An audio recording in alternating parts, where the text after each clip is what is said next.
Hello student, late continue. हमारा जो chapter चल रहा था वो चल रहा था मेटलर्जी। और मेटलर्जी पूरा एक प्रोसेस था जिसमें आपको और से प्योर मेटल का एक्सट्रैक्शन करना है। अब आपको और से प्योर मेटल का एक्सट्रैक्शन करना है तो आपको बहुत सारे स्टेप्स फॉलो करने पड़ेंगे। सबसे पहला जो स्टेप था नंबर 1, वो आपका कौन सा हो गया था? वो ये जो और था, इस और की क्रशिंग और ग्राइंडिंग हो गई थी। दूसरा स्टेप कौन सा हो गया था? दूसरा जो स्टेप था वो हमारा हो गया था इस ओर का कंसंट्रेशन।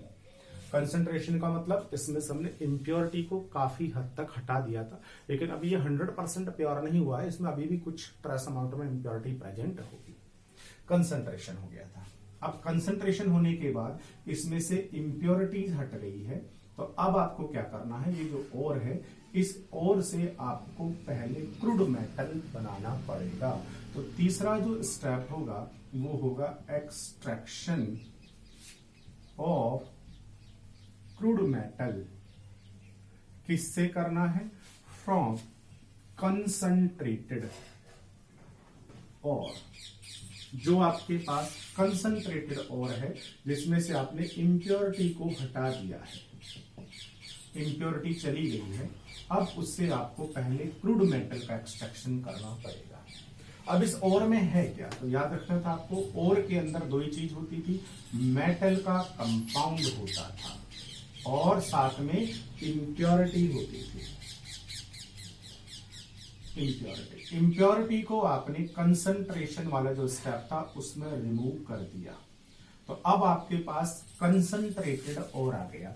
कंसंट्रेटेड और में क्या है? मेटल का कंपाउंड है, थोड़ी बहुत इम्प्योरिटी प्रेजेंट है। अब आपको इस मेटल के कंपाउंड से क्रूड मेटल चाहिए। ये क्रूड मेटल कैसे बनाए? तो देखिएगा क्या होने वाला है। यहां पर आपके पास मेटल का कंपाउंड है, इट मींस यहां पर मेटल जो है हो सकता है उस मेटल के साथ कार्बोनेट जुड़ा हो। इट मींस मेटल का कंपाउंड मेटल कार्बोनेट हो सकता है ये जो मेटल है इस मेटल के साथ में हाइड्रोक्साइड जुड़ा हो। इट मींस मेटल कंपाउंड जो है वो आपके पास मेटल हाइड्रोक्साइड हो सकता है इस मेटल के साथ में सल्फर जुड़ा हो। इट मींस जो मेटल कंपाउंड है वो मेटल सल्फाइड हो सकता है मेटल के साथ में सल्फेट जुड़ा हो, तो जो आपका मेटल कंपाउंड है वो मेटल सल्फेट हो। तो मेटल का कंपाउंड आपके पास में है, इम्प्योरिटी हट चुकी है मैक्सिमम, मेटल का कंपाउंड है। अब आपको क्या करना है? मेटल के जो कंपाउंड है, अब ऐसा भी हो सकता है मेटल के साथ ऑक्सीजन जुड़ी हो, मींस मेटल का ऑक्साइड हो। इम्प्योरिटी आपने लगभग रिमूव कर ली है, मेटल का कंपाउंड आपके पास में है, तो मेटल के ये कंपाउंड हो सकते हैं, इनके अलावा कुछ और भी कंपाउंड हो सकते हैं। अब आपको करना क्या है? इनसे, ये जो मेटल के कंपाउंड है, इनसे आपको क्रूड मेटल का एक्सट्रैक्शन करना है, मेटल बनानी है। अब मेटल कैसे बनाए? तो मेटल अगर आपको चाहिए तो अगर ऑक्साइड है तो आपको यहां से ऑक्सीजन हटाना है, कार्बोनेट है तो ये हटाना, ये हटाना, ये हटाना, ये सारे के सारे अनादर जो एलिमेंट यहाँ पर जुड़े हुए हैं, इन सबको अगर यहां से हटाओ तो तुम्हारे पास क्रूड जो मेटल है उस क्रूड मेटल का एक्सट्रैक्शन हो जाएगा। लेकिन क्वेश्चन राइज होता है कि सर मेटल के जो कंपाउंड है इनमें तो ये बहुत सारे अनदर एलिमेंट्स जुड़े हुए हैं, ग्रुप्स जुड़े हुए हैं, आयंस जुड़े हुए हैं, इनको किस तरीके से हटाएं? इनको रिमूव कैसे करें? कार्बोनेट को, सल्फाइड को, हाइड्रोक्साइड को, सल्फेट को, ऑक्साइड को, इनको रिमूव कैसे करें? तो क्रूड मेटल का जो एक्सट्रैक्शन करना है ये इतना आसान नहीं है। क्रूड मेटल का एक्सट्रैक्शन किससे करना है? कंसंट्रेटेड और से। कंसंट्रेटेड और का मतलब मेटल का कंपाउंड, मेटल के साथ कुछ और जुड़ा है, तो जो जुड़ा हुआ है ना उसको आपको रिमूव करना पड़ेगा, तो क्रूड मेटल बनेगी। इसको रिमूव कैसे किया जाए? तो साइंटिस्ट क्या कहते हैं? वो कहते हैं कि इसको रिमूव करना इतना आसान नहीं है। इसको रिमूव करने के लिए आपको 2 स्टेप जो है ना उनको फॉलो करना पड़ेगा। 2 स्टेप कौन कौन से फॉलो करना पड़ेगा देखिएगा। वो कहता है कि जो मेटल का कंपाउंड है वो इनमें से कोई सा भी हो, उस कंपाउंड को पहले आप मेटल के ऑक्साइड में कन्वर्ट करो। अगर वो ऑलरेडी मेटल का ऑक्साइड है जब तो कोई बात नहीं है, अगर वो मेटल का ऑक्साइड नहीं है इनमें से अगर कोई सा है, मेटल सल्फाइड है, मेटल सल्फेट है, मेटल हाइड्रोक्साइड है, मेटल कार्बोनेट है, कोई दूसरा और है, तो पहले उस मेटल कंपाउंड को आपको मेटल के ऑक्साइड में कन्वर्ट करना पड़ेगा। जब ये मेटल कंपाउंड मेटल के ऑक्साइड में कन्वर्ट हो जाए, फिर आपको क्या करना है, इसकी रिएक्शन करानी है किसी दूसरे के साथ में, और दूसरा कोई यहां पर रिएजेंट डालना है, और रिएजेंट जो डालोगे वो होगा रिड्यूसिंग एजेंट। रिड्यूसिंग एजेंट के साथ रिएक्शन करानी है। वो जो रिड्यूसिंग एजेंट है, वो रिड्यूसिंग एजेंट यहां से इस मेटल ऑक्साइड की ऑक्सीजन को पकड़ ले जाएगा, और जब इसका रिड्यूसिंग एजेंट डालोगे तो इसका रिडक्शन करेगा तो ऑक्सीजन को पकड़ ले जाएगा, जिससे क्या बच जाएगी, आपकी क्रूड मेटल बच जाए। तो इस तरीके से अगर आप क्रूड मेटल का एक्सट्रैक्शन कराना चाहते हो कंसंट्रेटेड ओर से, तो यहां इस स्टेप में आपको 2 सब स्टेप फॉलो करने पड़ेंगे।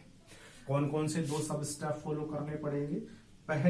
पहला स्टेप होगा कि जो तुम्हारे पास कंसंट्रेटेड ओर है, इट मींस मेटल का कंपाउंड है, उस कंसंट्रेटेड ओर को पहले मेटल के ऑक्साइड में कन्वर्ट कीजिए। मेटल का जो कंपाउंड है, उस मेटल के कंपाउंड को पहले मेटल ऑक्साइड में कन्वर्ट कीजिए। जब वो मेटल ऑक्साइड में कन्वर्ट हो जाए, उसके बाद सेकंड स्टेप पे आइए, और उस सेकंड स्टेप में क्या करना है, जो मेटल का ऑक्साइड बन चुका है उसकी रिएक्शन कराइए। किसके साथ रिएक्शन कराइए? किसी रिड्यूसिंग एजेंट के साथ रिएक्शन कराइए। और वो जो रिड्यूसिंग एजेंट है, वो रिड्यूसिंग एजेंट क्या करेगा, इस मेटल ऑक्साइड का रिडक्शन करेगा, जिससे क्रूड मेटल का एक्सट्रैक्शन होगा, इस तरीके से अब आपका जो तीसरा स्टेप है, extraction of crude metal from concentrated ore. Concentrated जो ओर है उससे क्रूड मेटल का अगर एक्सट्रैक्शन कराना चाहते हो तो आपको 2 सब स्टेप फॉलो करने पड़ेंगे। पहले वो जो कंसंट्रेटेड ओर है जिसमें से तुमने इंप्योरिटी को हटाया हुआ है, उस ओर के अंदर जो मेटल का कंपाउंड है उससे पहले मेटल के ऑक्साइड में कन्वर्ट करो। जब वो मेटल का ऑक्साइड में बदल जाए फिर उसका रिडक्शन कराओ, तो फिर आपको क्रूड मेटल का फॉर्मेशन होगा।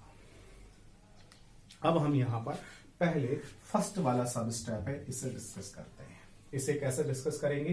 पहला जो स्टेप है, इसके अंदर आपके पास में कंसंट्रेटेड ओर होगा जिसमें मेटल का कंपाउंड होगा, उसे किस में कन्वर्ट करना है? मेटल के ऑक्साइड में कन्वर्ट करना है। अब सवाल उठता है, सर मेटल के ये जो कंपाउंड है, इनको हम मेटल के ऑक्साइड में कैसे कन्वर्ट करें? बहुत इंटरेस्टिंग पॉइंट है, देखिएगा। अगर आपके पास मेटल का कंपाउंड है कंसंट्रेटेड ओर में, इसमें इंप्योरिटी बहुत कम है, बहुत ट्रेस अमाउंट इंप्योरिटी है, क्योंकि वो तो कंसंट्रेशन इंप्योरिटी आप हटा चुके हैं। तो इस मेटल के कंपाउंड को मेटल के ऑक्साइड में कन्वर्ट करना है। तो क्या कहते हैं साइंटिस्ट? वो कहते हैं कि मेटल के कंपाउंड को मेटल के ऑक्साइड में कन्वर्ट करना है, तो इसके लिए भी 2 स्टेप होते हैं या 2 प्रोसेस होते हैं, 2 तरीके हैं। 2 तरीकों के द्वारा आप मेटल के कंपाउंड को मेटल ऑक्साइड में कन्वर्ट कर सकते हो। 2 आपके पास ऑप्शन है, 2 रास्ते होते हैं। 2 रास्ते कौन कौन से होते हैं सुनिएगा। जो मेटल का कंपाउंड है, इससे मेटल का ऑक्साइड पहले बनाना है तो क्रूड मेटल आपके निकलेगी, नहीं तो नहीं निकलेगी। तो पहला जो तरीका है मेटल ऑक्साइड बनाने का, वो जो तरीका होता है उस तरीके को हम कहते हैं बाई कैल्सिनेशन। कैल्सिनेशन आप करा दीजिए। ये जो आपके पास में कंसंट्रेटेड ओर है जिसमें मेटल का कंपाउंड है, इस मेटल के कंपाउंड का कैल्सिनेशन करा दीजिए। जब आप इसका कैल्सिनेशन करा देंगे तो कैल्सिनेशन कराने पर मेटल का कंपाउंड मेटल ऑक्साइड में कन्वर्ट हो जाएगा। यहां तक आ जाओगे। दूसरा, अगर हम कैल्सिनेशन नहीं कराते हैं तो फिर इसकी रोस्टिंग करा दीजिए। तो दूसरा जो रास्ता है वो कौन सा है? पहला रास्ता कैल्सिनेशन का है और दूसरा रास्ता कौन सा है? रोस्टिंग का है।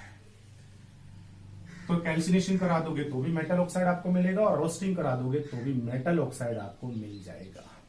अब मेटल ऑक्साइड मिल गया, फिर आगे का स्टेप स्टार्ट होता है। लेकिन फिर क्वेश्चन अराइज होता है कि sir extraction of crude metal में 2 स्टेप है। पहले कंसंट्रेटेड ओर को मेटल ऑक्साइड में कन्वर्ट करना है, बट यहां फिर से 2 तरीके हैं, 2 स्टेप हैं या 2 पार्ट है या दो आपके पास ऑप्शन है। वाया कैल्सिनेशन हम मेटल कंपाउंड को मेटल ऑक्साइड में कन्वर्ट कर सकते हैं, और वाया रोस्टिंग हम मेटल कंपाउंड को मेटल के ऑक्साइड में कन्वर्ट कर सकते हैं। बारी बारी से हम डिस्कस करेंगे। पहले हमें क्या डिस्कस करना है, पहले हम डिस्कस करेंगे कैल्सिनेशन, और बाद में क्या डिस्कस करेंगे, बाद में डिस्कस करेंगे रोस्टिंग। तो हमारा ये थर्ड स्टेप चल रहा है, 1 बाई 1 डिस्कस करना है। पहले हम डिस्कस करने वाले हैं कैल्सिनेशन। पहले डिस्कस करने वाले हैं कैल्सिनेशन। क्यों कराना पड़ रहा है कैल्सिनेशन? याद रखना, कैल्सिनेशन कराना पड़ रहा है क्योंकि आपके पास मेटल कंपाउंड है और आपको चाहिए क्या, मेटल ऑक्साइड चाहिए, इसलिए आपको कैल्सिनेशन कराना पड़ रहा है।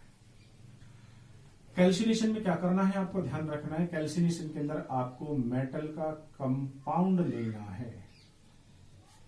मेटल का कंपाउंड लेना है, उस मेटल के कंपाउंड को लेकर के हीट करना है। हीट करना है, हीट करना है। कितना के हीट करना है, तो उसको उसके बॉइलिंग पॉइंट से कम टेम्परेचर पर हीट करना है। मेल्टिंग पॉइंट से, सॉरी, उसका जो मेल्टिंग पॉइंट है उसके मेल्टिंग पॉइंट से कम टेम्परेचर पर हीट करना है। अगर मेल्टिंग पॉइंट या उससे ज्यादा टेम्परेचर पर हीट करोगे तब तो वो मेल्ट हो जाएगा, तो मेल्टिंग पॉइंट से कम टेम्परेचर पर हम उसे हीट करेंगे। दूसरी चीज जो इंपॉर्टेंट है क्या है, और हम कंफ्यूजन में हो जाते हैं एग्जाम टाइम में, बिल्कुल माइंड से स्लिप हो जाता है कि इसमें क्या होना है, बिल्कुल कंफ्यूजन नहीं रखना है। देखिएगा, कैल्सिनेशन और रोस्टिंग। अब देखो यहां से क्या है, कैल्सिनेशन में आता है ए, कभी नहीं भूलोगे जिंदगी में, और रोस्टिंग में आता है ओ। A4 होता है एब्सेंस, A4 क्या है, एब्सेंस, और O4 होता है ऑक्सीजन की प्रेजेंस। O4 ऑक्सीजन की प्रेजेंस, याद रखना है। कैल्सिनेशन में आ रहा है, ए का मतलब एब्सेंस है, रोस्टिंग में वो आ रहा है, ओ का मतलब है ऑक्सीजन की प्रेजेंस है। ठीक है ना, तो क्या करना है, मेटल कंपाउंड आपके पास में है, कैल्सिनेशन में मेटल कंपाउंड को लेना है, उसे हीट करना है। कितने टेम्परेचर पर हीट करना है, मेल्टिंग पॉइंट से लो टेम्परेचर पर हीट करना है, उसे लो टेम्परेचर पर, मेल्टिंग पॉइंट से उसको कम टेम्परेचर पर क्या करना है, हीट करना है। अगली चीज A4 एब्सेंस, तो यहां पर क्या करना है, जब मेटल कंपाउंड को आप हीट करोगे तो यहां पर ऑक्सीजन की या तो एब्सेंस होनी चाहिए, क्या होनी चाहिए, या तो इसकी एब्सेंस होनी चाहिए या फिर ऑक्सीजन की लिमिटेड प्रेजेंस होनी चाहिए।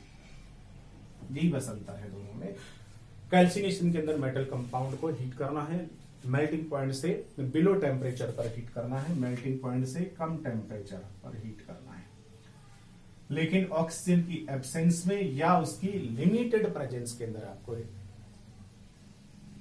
मेटल कंपाउंड को, या जो आपके पास कंसंट्रेटेड ओर है, उसको मेल्टिंग पॉइंट से कम टेम्परेचर पर ऑक्सीजन की एब्सेंस में या लिमिटेड प्रेजेंस में उसको हीट करेंगे।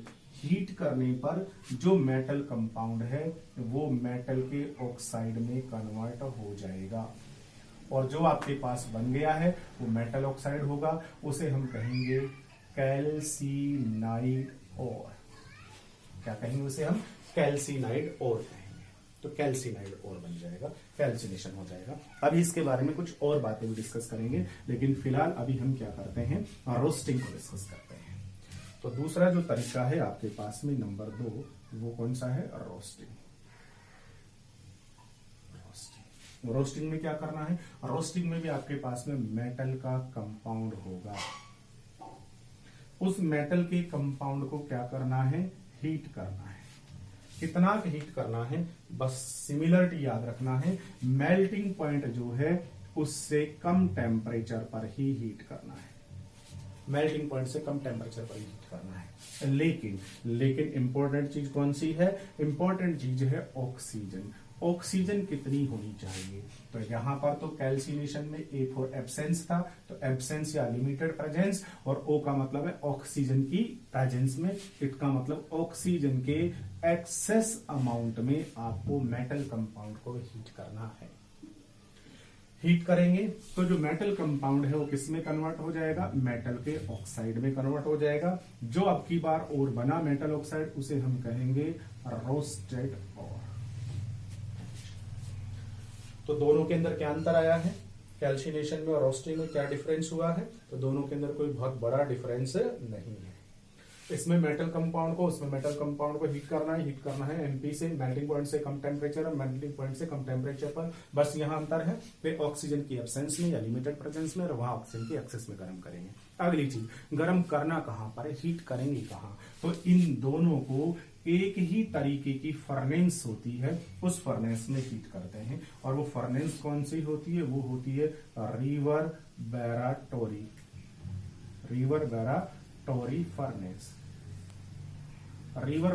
फर्नेस के अंदर आपको क्या करना है, हीट करना है इसे। अब आगे सुनिएगा और क्या अंतर है इन दोनों में, देखना है। आपके दिमाग में क्वेश्चन आएगा कि सर हमारे पास में कंसंट्रेटेड और है, मेटल कंपाउंड है, मेटल ऑक्साइड बनाना है, तो या तो कैल्सिनेशन कराएंगे या रोस्टिंग कराएंगे। सर बताओ ना, कैल्सिनेशन कब कराना है, कैल्सिनेशन कब कराना है। अब सुनिएगा कैल्सिनेशन कब कराना है। देखिएगा, अगर आपके पास मेटल का ऑक्साइड ही है पहले से तो उसका कैल्सिनेशन कराओ। अगर मेटल का कार्बोनेट है तो भी उसका क्या कराओ, कैल्सिनेशन कराओ। अगर मेटल का हाइड्रोक्साइड है तो भी उसका क्या कराओ, कैल्सिनेशन कराओ। तो generally metal oxide, metal carbonate, metal hydroxide जो होते हैं इनका कैल्सिनेशन कराया जाता है। रोस्टिंग कब करानी है, किसकी कराएंगे रोस्टिंग, तो देखिएगा जब मेटल का जो कंपाउंड है, अगर ये मेटल का कंपाउंड मेटल सल्फाइड हो, मेटल सल्फेट हो, मेटल नाइट्रेट हो, मेटल हैलाइड हो, तब हम क्या कराते हैं, कंपाउंड की रोस्टिंग कराते हैं। और जर्नली आपको याद रखना है मेटल सल्फाइड अगर आपके पास में है तो क्या करना पड़ेगा, आपको रोस्टिंग कराना पड़ेगा। कुछ एग्जाम्पल देखिएगा, देखो कुछ एग्जाम्पल, इनको मैं साफ कर दूं। देखना, अगर मैं आपको ये कहूं कि मेरे पास Al2O3.X या 2H2O है, ये मेरे पास में और है, मेटल का ऑक्साइड और है। अब बताओ मेटल का ऑक्साइड है, हाइड्रेटेड है, तो क्या कराना पड़ेगा, तो याद रखना है इसका आपको कैल्सिनेशन कराना है। अगर मैं कह दूं कि मेरे पास में ZnCO3 है कैलामाइन, तो बताओ ये क्या है, ये जिंक का कार्बोनेट है, तो मुझे इसका कैल्सिनेशन कराना है। लेकिन अगर मैं कह दूं कि नहीं मेरे पास तो ZnS है, जिंक ब्लेंड है मेरे पास, तो बताइएगा, मैं कह दूं मेरे पास तो गैलेना है, तो बोलिए आप क्या कराना है, सल्फाइड अगर है तो मुझे इसकी क्या करानी है, रोस्टिंग करानी है, रोस्टिंग करानी है। दो डिफरेंस आ गए हैं, यहां पर ऑक्सीजन की एब्सेंस में या लिमिटेड प्रेजेंस में, वहां पर ऑक्सीजन के एक्सेस में हम हीट करते हैं।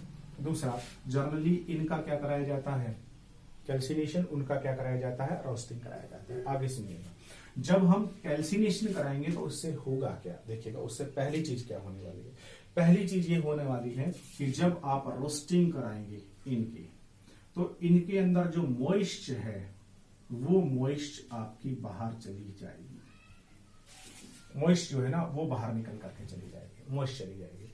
जब आप कैल्सिनेशन रोस्टिंग कराएंगे तो इनमें भी तो मॉइस्ट हो सकती है, तो यहाँ की जो मॉइस्ट होती है वो भी बाहर चली जाती है कैल्सिनेशन के दौरान और रोस्टिंग के दौरान, दोनों के दौरान मॉइस्ट जो है वो बाहर जाती है। दूसरा और क्या होता है, और ये होता है कि यहां पर आर्सेनिक की, फास्फोरस की, सल्फर की अगर इम्प्योरिटी है तो ये वोलेटाइल बन के बाहर चली जाती है, वोलेटाइल ऑक्साइड इनका बन जाएगा, फास्फोरस ऑक्साइड, सल्फर ऑक्साइड बन करके बाहर चली जाती है। यहां पर भी यही होता है, आर्सेनिक की, एंटीमनी की, सल्फर की, फास्फोरस की इम्प्योरिटी है तो ये भी वोलेटाइल ऑक्साइड के फॉर्म में बाहर चली जाती है। और क्या होता है, और क्या होता है देखना, और ये होता है अगर आपके पास में हाइड्रेटेड ओर है, तो हाइड्रेटेड अगर ओर है जैसे यहाँ वाटर जुड़ा हुआ है, तो जब आप कैल्सिनेशन कराओगे तो ये हाइड्रेटेड और ये वाटर भी कहाँ चला जाएगा, बाहर चला जाएगा। क्या बच जाएगा, Al2O3 बच जाएगा, वाटर बाहर चला जाएगा। और क्या होगा यहां से देखिए, अगर कार्बोनेट आपके पास में है तो ये कार्बोनेट डिकम्पोज हो जाएगा, और डिकम्पोज होगा तो यहां से कौन सी गैस बाहर चली जाएगी, CO2, और मेटल किस में कन्वर्ट हो जाएगा, मेटल के ऑक्साइड में कन्वर्ट हो जाएगा। तो जो कार्बोनेट है वो कार्बोनेट डिकम्पोज होकर के मेटल ऑक्साइड और CO2 गैस रिलीज कर देता है। यहां पर क्या होता है, यहां पर होता ये है कि जो आपके पास में सल्फाइड या सल्फेट और हैं, जब इनको ऑक्सीजन की प्रेजेंस में हीट करते हैं तो जो सल्फर है ये ऑक्सीजन के साथ रिएक्शन करके SO2 गैस बना करके बाहर चली जाती है, ठीक है ना। और जो ऑक्सीजन बची है वो इस मेटल के साथ जुड़ करके क्या बना देती है, ऑक्साइड बना देती है। रिएक्शन बैलेंस नहीं है ना, तो एक और सल्फर ले लो और 3 और अब ये रिएक्शन क्या हो जाएगी, बैलेंस हो जाएगी। ये SO2 एक हो उसके साथ, एक हो उसके साथ, 2 इस तरीके से जो सल्फर है वो SO2 के फॉर्म में बाहर चला जाता है और मेटल का ऑक्साइड में कन्वर्ट हो जाता है। हमारा तो टारगेट ही क्या था, हमारा तो टारगेट यही था, चाहे कैल्सिनेशन कराओ चाहे रोस्टिंग कराओ, हमारा टारगेट था मेटल का जो ऑक्साइड है उसे, मेटल का जो कंपाउंड जो है उसे मेटल के ऑक्साइड में बदलना है बस केवल। चाहे कैल्सिनेशन से कन्वर्ट कर दो और चाहे किससे कन्वर्ट कर दो, रोस्टिंग से कन्वर्ट कर दो, मेटल का ऑक्साइड बन गया है। दोनों कहां कराए जाते हैं, दोनों के दोनों रिवरबैराटोरी फर्नेस के अंदर कराए जाते हैं। दोनों के दोनों कहां कराए जाते हैं, रिवरबैराटोरी फर्नेस में कराए जाते हैं। अब थोड़ा सा आपको आइडिया होना चाहिए रिवरबैराटोरी फर्नेस का। रिवरबैराटोरी फर्नेस में बस केवल इतनी सी बात याद रखनी है कि रिवरबैराटोरी फर्नेस के अंदर कुछ इस तरीके का अरेंजमेंट होता है।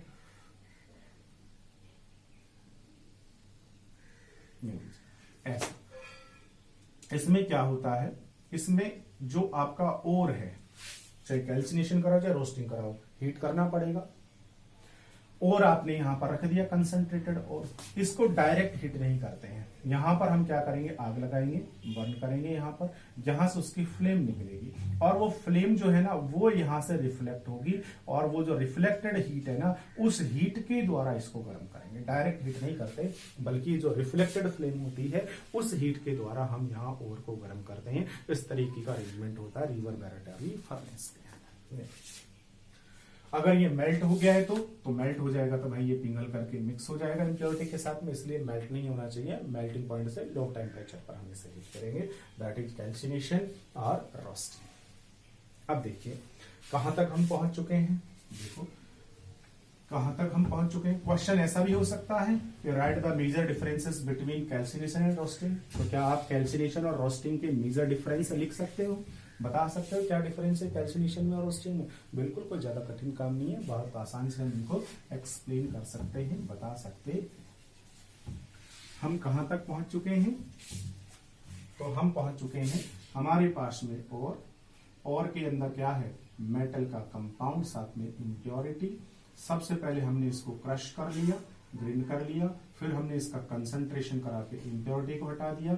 अब आपके पास में क्या आ चुका है, मेटल का कंपाउंड आ चुका है, थोड़ी बहुत कोई इम्प्योरिटी है। अब इससे आपको क्या निकालनी है, क्रूड मेटल निकालनी है। क्रूड मेटल डायरेक्ट नहीं निकलेगा, तो हमने इस मेटल के कंपाउंड को पहले किस में बदला, मेटल के ऑक्साइड में कन्वर्ट कर लिया। मेटल के ऑक्साइड में भी दो तरीके से कन्वर्ट कर सकते हैं, वाया कैल्सिनेशन और वाया रोस्टिंग। मेटल का ऑक्साइड बन गया। अब आपको क्या करना है, इस मेटल के ऑक्साइड से आपको क्रूड मेटल का एक्सट्रैक्शन करना है। तो अब हम थर्ड स्टेप का भी जो सेकंड पार्ट है, extraction of crude metal from metal oxide. अब ये जो मेटल ऑक्साइड बना है ये या तो कैल्सिनेशन से बना होगा या रोस्टिंग से बना होगा, ठीक है ना। तो ये या तो कैल्सिनाइड और होगा या फिर ये रोस्टेड और होगा, या तो कैल्सिनाइड और होगा या फिर रोस्टेड और होगा। क्वेश्चन एक बहुत इंपॉर्टेंट क्वेश्चन यहाँ घुमा पर आकर के पूछा जाता है कि ये जो कैल्सिनाइड या रोस्टेड और जो बना है आपके पास में, इस और का और क्या फायदा है। कैल्सिनेशन या रोस्टिंग आपने कराई है तो इनका और बेनिफिट क्या है, आप तो ये बता दीजिएगा। देखिएगा क्या बेनिफिट होता है कैल्सिनेशन रोस्टिंग का। पहला बेनिफिट आप सीधा सा कह सकते हो sir metal compound metal oxide में बन गया है, ठीक है बन गया है। जब आप कैल्सिनेशन कराओगे तो यहां से मॉइस्ट बाहर निकलेगी, वाटर बाहर निकलेगा, CO2 गैस बाहर निकलने वाली है, वोलेटाइल इंप्योरिटी ऑक्साइड बना करके बाहर निकलने वाली है।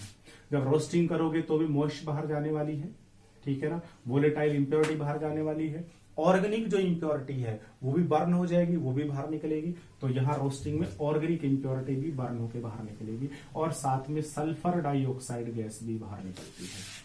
पी ब्लॉक वाला जो चैप्टर होगा उस पी ब्लॉक वाले चैप्टर में कहीं सल्फर डाइऑक्साइड गैस के बारे में पढ़ा जाता है और वहां पर डिस्कस किया जाता है।